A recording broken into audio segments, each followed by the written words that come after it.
All right, 5B. So we're going to be finding our x-intercept, y-intercept, and our slope. But not only are we going to find them, we're going to actually go in and interpret and talk about what it means in terms of the situation. So let's get the easy part out the way. We know that our x-intercept is where it crosses the x-axis. So it's crossing here, so that's going to be 28, 0. Okay, for our y-intercept, that's where it crosses the y-axis, so it's crossing here. So that's going to be 0, 9. Then when I find my slope, of course, I pick 2 points. So why not just pick the 2 points we already have?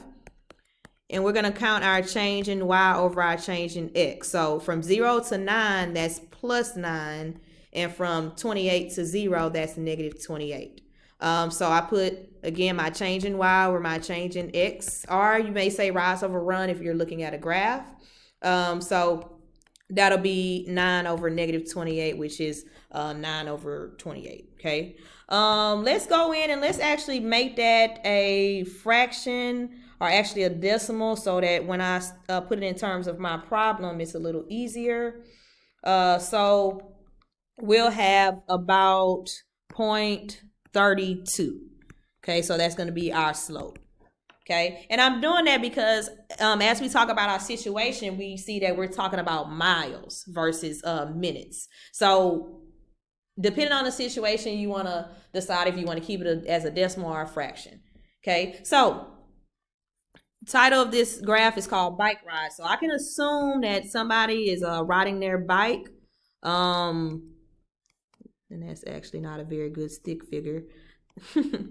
Okay, so I am riding my bike from the recreational center. So this means that we're starting, and typically a y-intercept is always your starting point. Okay, x-intercept always represents an ending point. Okay, so I have my bike. I'm gonna be riding it from the recreational center, and it's gonna be going here. Maybe that's to my house or wherever else he's going. But yeah, this is representing his ride from one location to the next. So they told us that our x represents time and our y represents our miles. So when we write out our sentence, we want to make sure that we're including both of those. One thing I like to do is, as we put x comma y, I like to just put minutes versus miles, so that way I know which one is which. So this is like saying 28 minutes, we were at 0 miles. 0 will represent the end of his ride, meaning that he's at his location. So I could put in 28 minutes, comma, he reached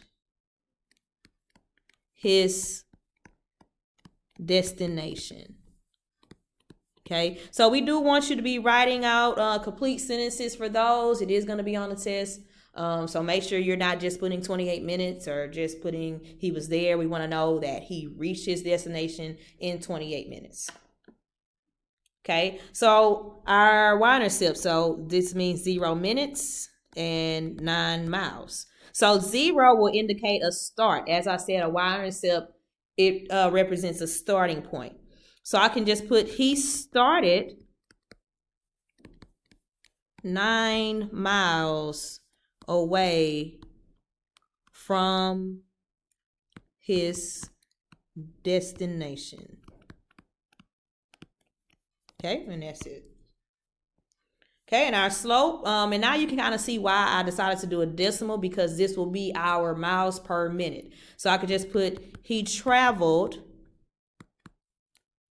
0.32 miles per minute. So slope is always something per something, something every time. Slope is a rate. So when you write that sentence for a slope, we're looking for you to say this happened per whatever they're talking about. Okay, so in this case, he traveled 32 miles per minute.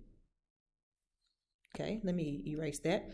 32 miles per minute. Sometimes I can't write and talk. Okay.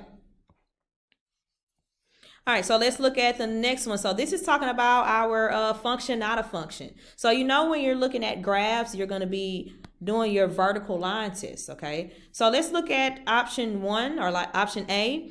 So when we do the vertical line test, we only wanted to touch one place at a time. So if I do the vertical line test here, you see that it's touching 2 points at one time. So that's not good. Okay. So option A is not going to be a function. So I'm going to go ahead and cross this one out.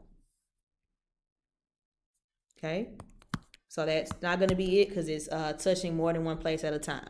But if I do the vertical line test on option B, as you see, it's going smooth through there. It's only touching one place at a time. So that means it's a function. So I'm going to go ahead and pick option B, and that's going to be our answer. Okay, 7B is asking me to find my slope. So you can pick 2 points. I'm going to pick these two here. So you kind of want to pick the points that seem like they may be easier. In this case, I mean, we have a decimal on each place. So you just want to keep that in mind. But we can't hide from the decimals in this case. So it's okay. So as you see, I am going up 5 for my y. So that's why I put the plus 5. And I'm going up plus 2.5. So again, slope is your y over x. So I'm going to have 5 over 2.5, which simplifies to 2. Now, with some of you that love the slope formula, so I want to model that too, so I can make sure you have that if that's your method. So this could be x1, y1, x2, y2. And my formula, which we will give you on the test if you forget, it'll be y2 minus y1 over x2 minus x1. So I'm pretty much just going to plug in everything where it goes. So that's going to go here. Y1 is going to go here. X2 will go here. And X1 will go here. So when I set that up, I'm going to have -9 minus -14. And then I'm going to have -1.5 minus -4. Okay, so we got some double negatives, which is why it may be easier to just count the change, but it depends on what you prefer. So it's on you. So keep, change, flip. So this is going to be 5, which we got here. And this one here, keep, change, flip. So we still get our 2.5 and we still get 2. So as you see, either method works. So it depends on how you want to do that. All right, function notation. So it says find f of 3 if f of x equals 5x minus 1. So when they give us this is just saying that x is equal to 3. That's it. But we read that as f of 3 or f at 3. So they're telling us that when x is 3, so they're giving us x and they're telling us to find that y value or the function at 3. So I'm going to take my 3 and I'm going to plug it in where I see x. So my f of 3 is going to be equal to whatever 5 times 3 minus 1 is. Okay, so as you see, I just substituted that in. So we're going to actually multiply this out. I'm going to zoom in. Where'd it go?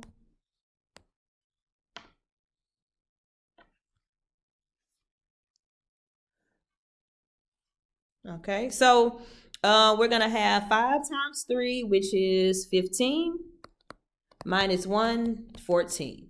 So my final answer is that my f of 3 equals 14. In other words, when x is 3, your y is 14. Okay, so we need you to either write it like this in function notation or as a point. Okay, all right.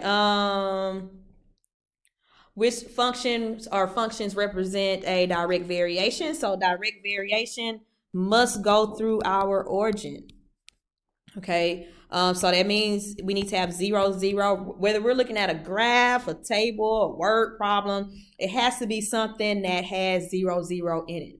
So if I look here, this one appears to be crossing at my origin. So I can go ahead and circle that one because that one's good. But here, this is my y-intercept, and I know that's a y-intercept because it's where x is 0. So this means if I have a graph, it's going to be crossing right here, which that's not direct variation. So I can't pick B. So the only one for that one is going to be A.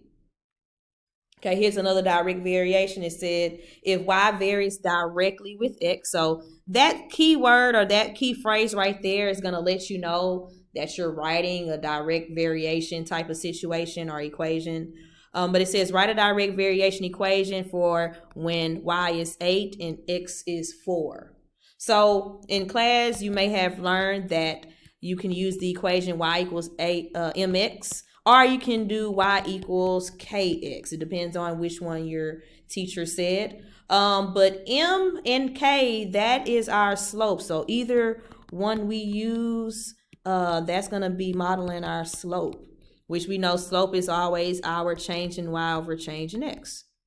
So the first thing you want to do is find your slope. So you just put your y, which is 8, over your x, which is 4, and you simplify and you get 2.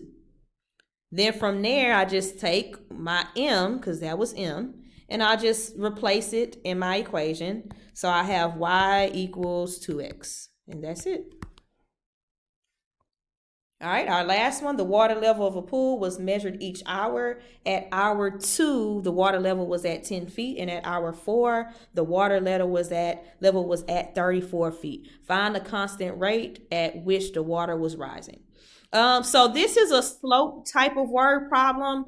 I know it's a little bit difficult because it's not saying that this happened at this hour, but they are telling you that it was measured each hour. So I have to be able to recognize that this is really just a point value. My x will represent my hours and my y will represent the feet. So at hour 2, my y is 10. So I have to be able to say, okay, this is just the point. Even though it's this word problem and I don't really like to read, that's just the point. So we're going to pull that out. So hour 2, 10 feet. And at hour 4, it's at 34 feet. Then we just find our slope. So we count our change in y, this is going up 24, over our change in x, which is going to be plus 2. So y goes over x, so I have 25 over 2, and that's going to be equal to 12. And they may ask you, what does the slope actually mean? So remember I said that slope is always something per something. It does say that it's rising. So this is a positive slope as we got. So you'll just put the pool